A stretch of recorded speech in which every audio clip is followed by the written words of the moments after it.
할렐루야. 성탄이 되면 여러 문구가 많은데 오늘은 이 문구로 한번 선포하겠습니다. 저를 따라서 하늘에는 영광, 땅에는 평화.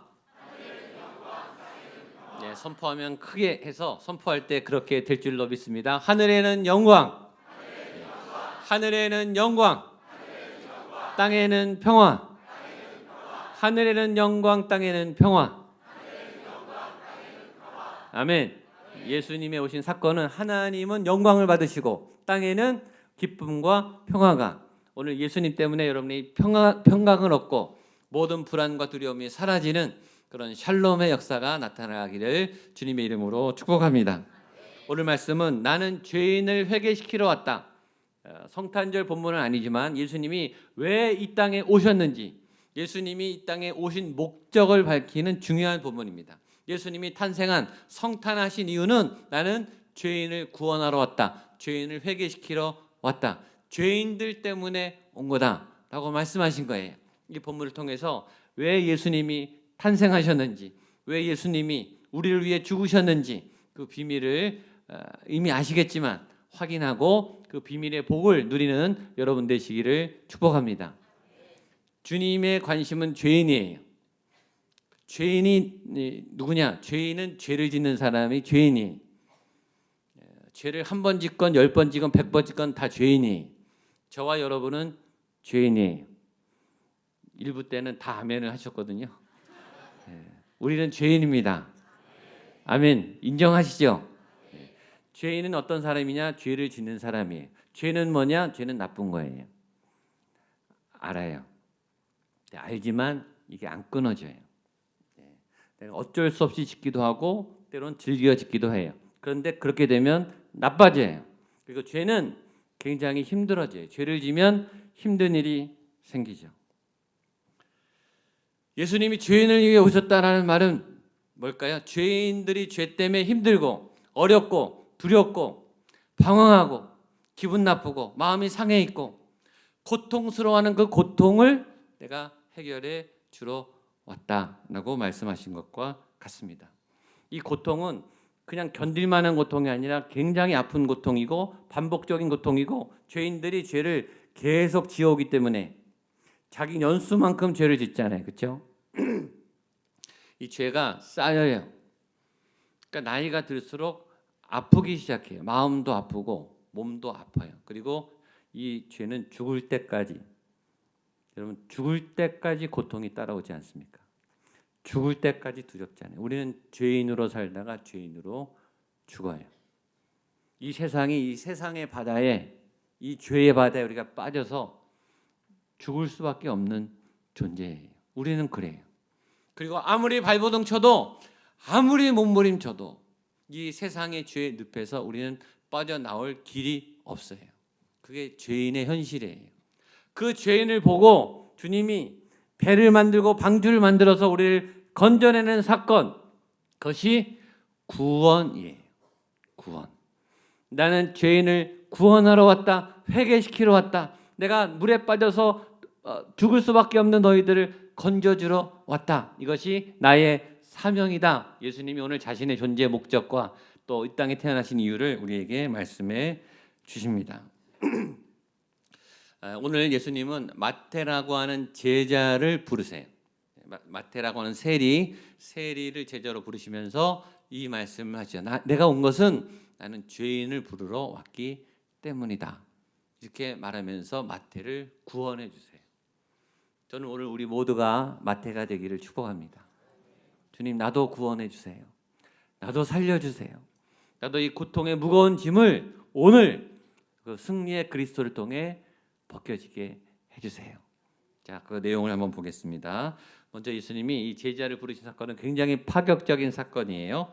27절과 28절입니다. 시작. 그 후에 예수께서 나가사 레위라 하는 세리가 세관에 앉아 있는 것을 보시고 나를 따르라 하시니 그가 모든 것을 버리고. 레위라는 세리, 레위가 마태, 같은 사람이에요. 어느 성경은 레위라고 써있고 어느 성경은 마태복음을 쓰는 그 마태입니다. 주님의 삶은 파격적이에요. 주님의 탄생조차 파격적이었어요. 누가 이 메시아가 악의로울지 아무도 예측 못했어요. 메시아는 그냥 백마탄 왕자로 승리의 군사로 아주 용감한 전사로 올 줄 다 알고 있었어요. 그래서 로마를 무찌르고 이 나라를 구원할 거라고 생각했어요. 인간으로 온다면 왕으로 왔겠죠. 세상의 왕으로, 왕자로 태어나야 되는데 누구도 예수님이 악의로 또 평범한 가정에 마국간에 태어난 정말 힘없는 악의로 오실 줄은 아무도 몰랐어요. 그리고 예수님의 삶 자체가 다 파격이에요. 전통을 다 깨트리고 기존의 모든 예배형식을 깨트리고 말씀을 다 깨트리고 새롭게 하시는 파격적인. 근데 예수님은 제자를 선택하는 것도 파격적이셨어요. 예수님은 당시 랍비예요. 랍비는 말씀을 가르치는 사람, 유대 교훈을, 하나님의 경건을 가르치는 사람. 당연히 랍비의 제자들도 경건해야 돼요. 들성부른 나무는 떡잎부터 한다고 깨끗하고 또 똑똑하고 믿음이 좋고 거룩한 아이들을 선별해서 말씀을 가르치는 사람이 랍비인데, 이 랍비가 당시에 죄인 중에 죄인, 동족의 배신자, 로마에게 자신들의 동족의 세금을 빨아먹어서 잡아내서 갈취하는 그 배신자, 이 면허증 가진 사기꾼, 도둑놈이라는 인식을 가진 이 세리를 제자로 불렀다라는 사실 자체가 이슈가 된 거죠. 예수님은 누구도 제자로 삼고 싶지 않은 세리라고 하는 아주 죄의 일을 하고 있는 그 마태를 제자로 부르십니다. 이 사건을 통해서 이 메시지는 우리에게도 적용이 되죠. 그러면 나는 제자가 될 자격이 있는가? 나는 교회에 올 자격이 있는가? 나는 이 입이 한 주간 동안 욕하고 거짓말하고 불평한 이 입이 찬양할 자격이 있는가? 제가 설교할 자격이 있는가? 제가 교회에서 우리들이 봉사하고 헌신할 예수님의 그 신성한 거룩한 이 제단에 들어올 자격이 있는가를 돌아보게 하죠. 그러나 주님은 그 일을 행하셨어요. 용감하게. 그리고 그 부름에 이 마태, 레위는 어떻게 반응했는가가 28절에 나와 있습니다. 같이 보겠습니다. 시작. 그가 모든 것을 버리고 일어나. 아멘. 중요한 본문이에요. 한번 같이 시작. 그가 모든 것을 버리고 일어나. 한번 따라하세요. 그가 모든 것을 버리고 일어나 따르니라. 이 말은 즉시 바로 그 자리에서 벌떡 일어나서, 그러니까 낮에 직장에서 일하다가 벌떡 일어나서 사표도 안 쓰고 바로 나온 거예요. 이 장면을 한번 머리에 그려보세요. 이 부분에 대한 예수님 영어가 굉장히 다양한 버전으로 나왔는데 저희 교회에서 한 5년 전에 나사렛 예수라는 영화를 단체로 보러 갔어요. 그때 이 장면이 굉장히 묘사가 잘 돼 있어서 아직도 제 기억에 생생해요. 그 세관에 마태가 앉아 있거든요. 근데 예수님이 마태를 향해서 이렇게 뚜벅뚜벅 걸어오세요. 마태가 계속 예수님을 봅니다. 근데 예수님이 일어나 나를 따르라. 그 얘기를 하자마자 벌떡 일어나요. 벌떡 일어나는데 몸이 딱 얼음이 됐어요. 얼음. 굳어져요. 충격을 받듯이 일어나는데 그 마태의 얼굴에 눈이 그 영화에서 클로즈업이 됩니다. 마태의 눈망울이 어땠을까요? 눈물이 그렁그렁한 거예요. 저는 그 영화의 그 장면이 참 잘 찍은 것 같아요. 마태가 예수님이 오는데 계속 보다가 일어나 나를 따라라 그랬더니 벌떡 일어나서 얼음이 되면서 눈망울이 그렁그렁하더니 눈물이 주르르 흘러요. 대화는 없어요. 그러나 그 장면에 그 눈빛은 마치 이렇게 말하고 있었던 것 같아요. 주님, 저에게 오시다니요. 주님, 제가 이 시간을요 너무 기다렸거든요. 주님, 저 같은 사람을 찾아주시다니요. 정말 고맙습니다. 제가 주님을 따라가겠습니다. 그 눈빛이 그렇게 말하고 있는 게 느껴졌어요. 마태는 예수님의 부르심에 주저하지 않고 상황을 살피지 않고 제정신이 아니죠. 그냥 일하던 자리를 박차고 달려가서 예수님을 따라가요. 여러분, 이 일을 통해서 우리는 무엇을 알 수 있을까요? 이 마태가 즉흥적으로 한 일이 아니라는 게 추측이 되죠. 마태는 그동안 뭔가 자신의 변신을 준비했던 거예요. 예수님을 통한 어떤 변화를 갈망했던 거죠. 준비 없이 이렇게 할 수가 없어요. 그런 자기가 세리라고 하는 것, 이 직장이 나쁜 일이라고 하는 것, 동족들에게 욕을 먹고 있다고 하는 것, 이 일을 멈춰야 된다고 하는 것을 알고 있었어요. 그러나 멈출 수 없었어요. 죄가 그런 성질을 가져요. 머릿속으로는 안 되지 하면 안 되지 하는데 내 손은 그 일을 하고 있고 내 말은 그 일을 하고 있고 내 몸은 거기 가 있어요. 끊어지지가 않아요. 근데 누군가 마치 안 돼, 멈춰, 그만해, 바꿔 라고 말할 때는 얼음이 돼서 끊어지는 그런 일들이 죄인들에게 가끔 일어나죠. 공부 안 했던 아이가 자기 공부해야 되는 거 알지만 자꾸 딴짓하고 돌아다니다가 엄마한테 걸려서 야 이제 공부해라 그 말을 듣고 공부를 하는, 마치 그런 어린아이처럼 우리도 죄인 거 알아요. 이 나쁜 맘 먹은 거 알아요. 몰래 하고 있는 거 아는데 들킴을 받고 찔림을 받고 그거 나쁜 거야, 안 되는 거야, 그만해, 이거 다른 걸 해, 새 일을 해, 좋은 일을 해 라는 친구나 가족이나 사랑하는 이의 어떤 권고를 받을 때 정신을 차리고 해야지 하면서 못했던 일들을 시작하는 계기가 있을 수 있죠. 마태에게 그런 사건이 찾아온 거예요. 우리는 잘못됐다는 걸 알고 있는데 멈추지 못할 때가 있어요. 그때는 옆에서 스톱을 시켜줘야 되죠. 주님이 그 역할을 한 거예요. 만약 오늘 이 시간 이곳에서 하고 있는데 멈춰야 하는데 그만 끊어야 되는데 끊지 못하는 분이 계시다면 오늘 예수님의 이름으로 여러분에게 선포하고 부탁합니다. 그 일을 오늘 멈추십시오. 지금 끊으십시오. 지금 예수님이 말씀하신 이 순간에 멈추시고 예수님께로 돌아오게 되기를 주님의 이름으로 축복합니다. 주님을 부름을 받자마자 기다렸다는 듯이, 그래 내가 이 시간을 기다렸지, 그래 바로 이제 새 삶을 살자, 그는 벌떡 일어나서 그 자리를 박차고 예수님을 따라갑니다. 더 중요한 거, 다시는 그 자리로 돌아오지 않습니다. 죽을 때까지. 그게 멋있잖아요. 우리는 한번 박차고 갔다가 또 오잖아요. 자꾸.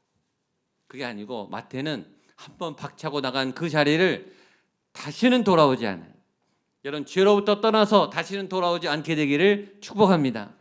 그리고 뭐 했냐면 너무 행복했어요.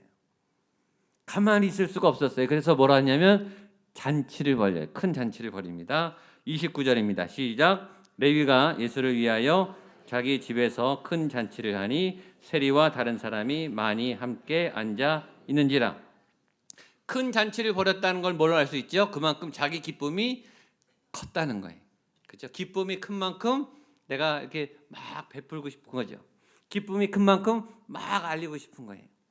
이 마태는 주체할 수 없는 기쁨에 예수님께 잔치를 하고, 예수님만 초대한 게 아니라 자기 아는 사람들을 굉장히 많이 초대했어요. 왜? 예수님 때문에.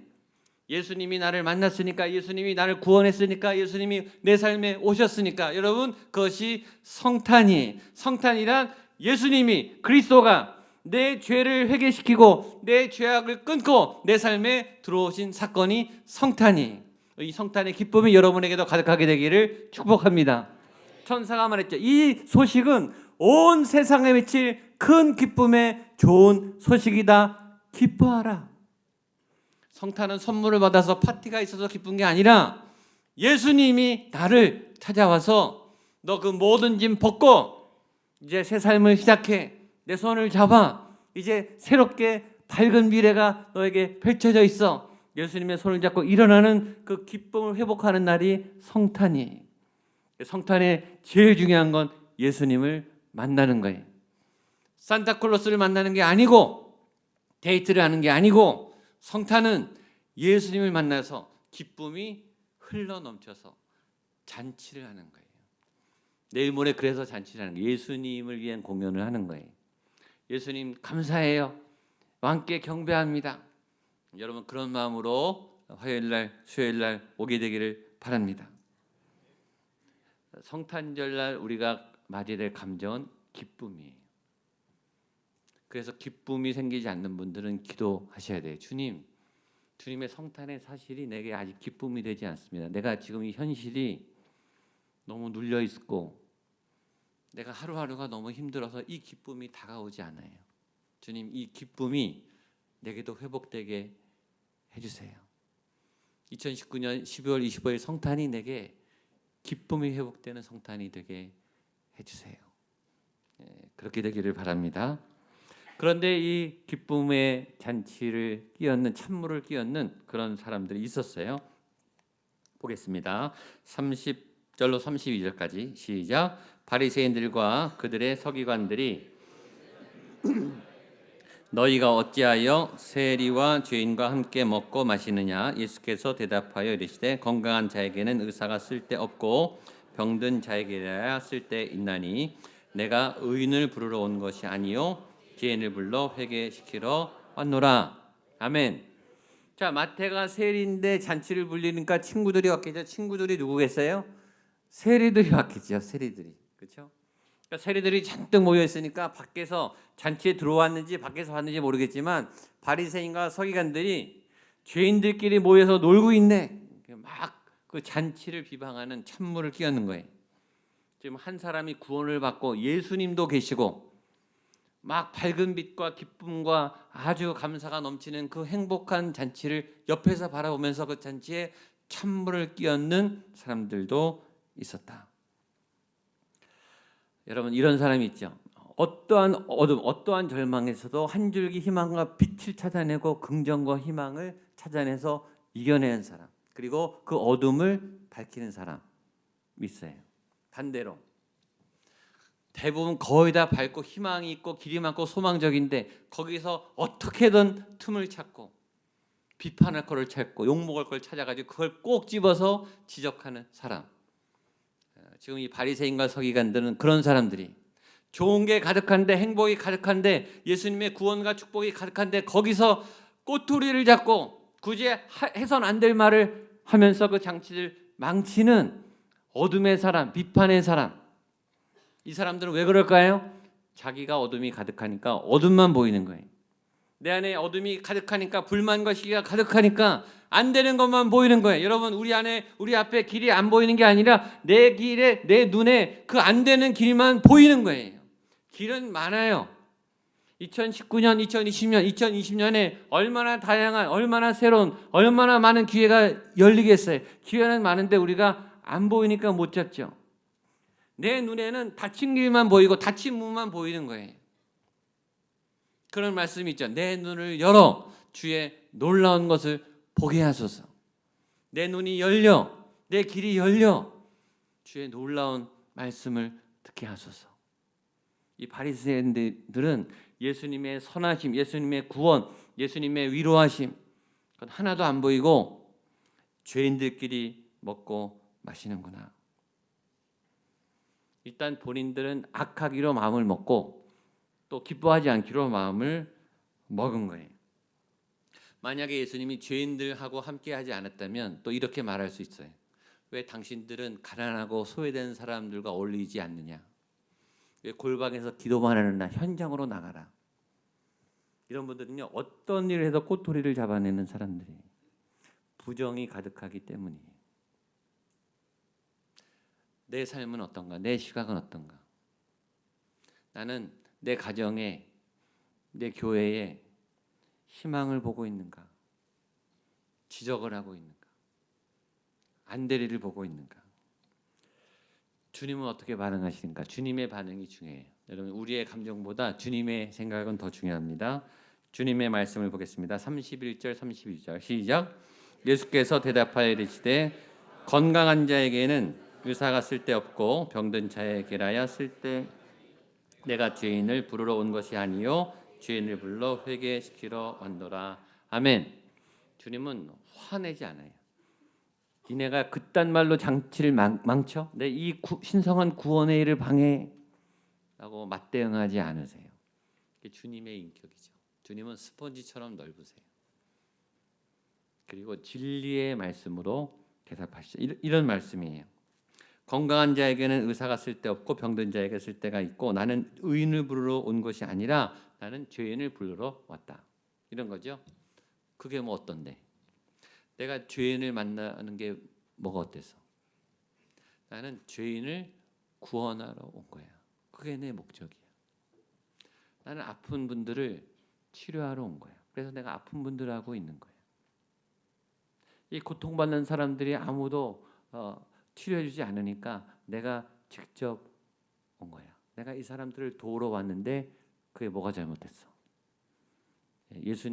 예수님하고 논쟁하면요 다 집니다. 여러분 예수님하고 싸우지 마세요. 그리고 이 메시지 안에는 또 하나의 강력한 메시지가 있는 거예요. 바리새인들 향해. 그렇다면 너희들은 깨끗하니? 이런 거죠. 너희들은 죄인이 아니라고 생각하니? 너희들은 환자가 아니니? 고통이 없니? 너희들에게도 내가 필요해. 너희들을 위해서도 내가 온 거야. 이 짧은 두 마디로 그 모든 혼돈의 상황을 평정하세요. 이것이 지혜의 말씀이에요. 여러분 우리가 이런 말씀을 사모하게 되기를 축복합니다. 화를 전혀 내지 않고 단 두 마디로 다 제압이 되는 거예요. 여러분의 혼돈의 상황, 갈등의 상황에 예수님의 생명의 말씀이 임하게 되기를 축복합니다. 주님 지혜의 이 말씀이, 이 해답이 말씀을 통해 내게도 임하게 하옵소서. 그러면서 주님이 아주 쉽게 깨닫기 좋게 세 가지 비유를 통해서 말씀을 전개하십니다. 보겠습니다. 34절로 37절까지입니다. 시작. 예수께서 그들에게 이르시되 혼인집 손님들이 그러나 그날에 이르러 그들이 신랑을 빼앗기리니 그날에는 금식할 것이니라. 또 비유하여 이르시되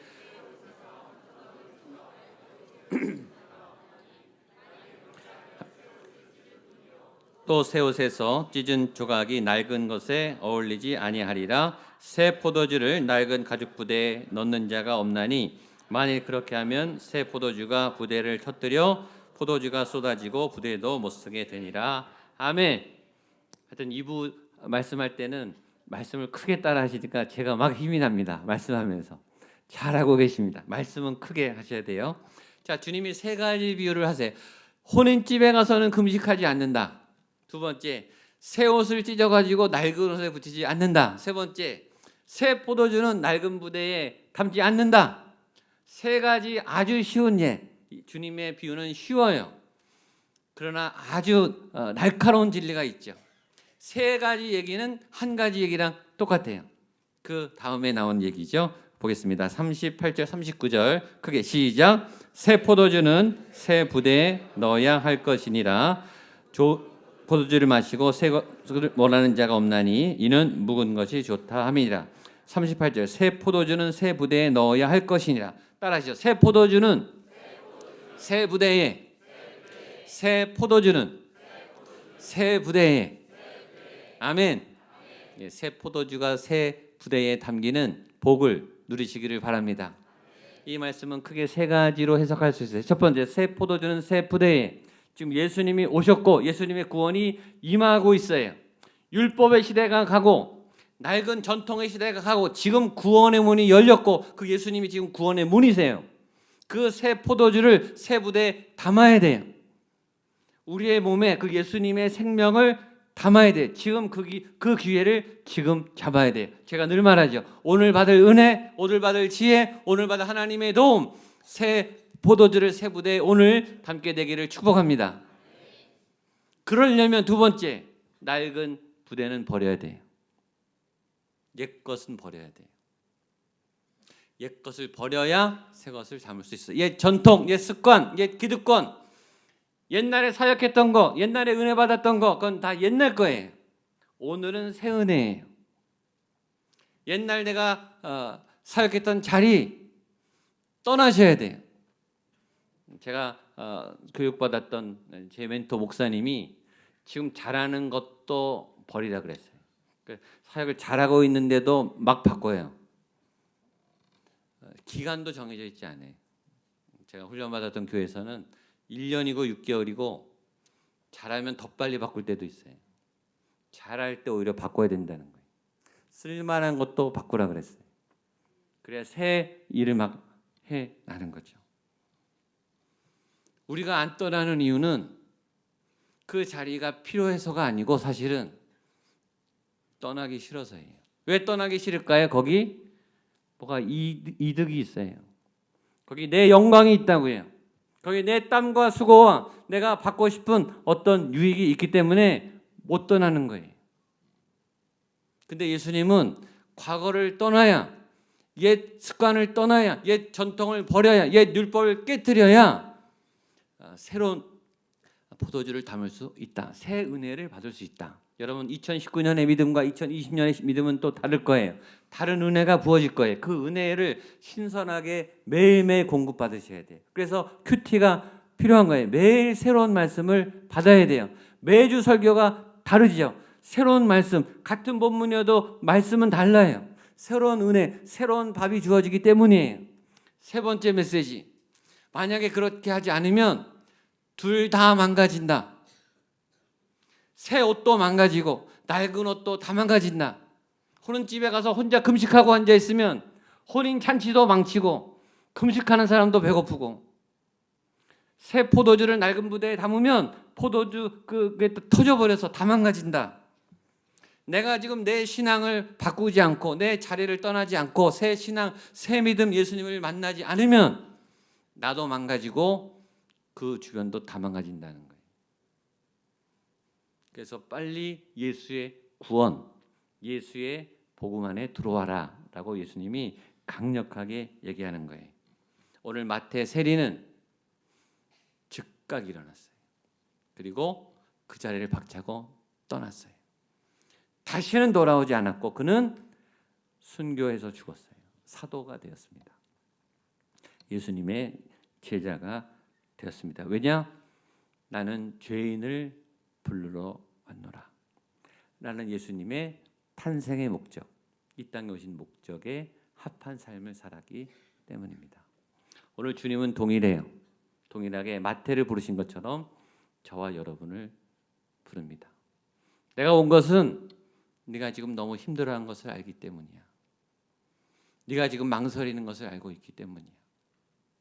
네가 지금 주저하고 끊지 못하고 내려놓지 못하는 그 자리에서 떠나게 하기 위함이야.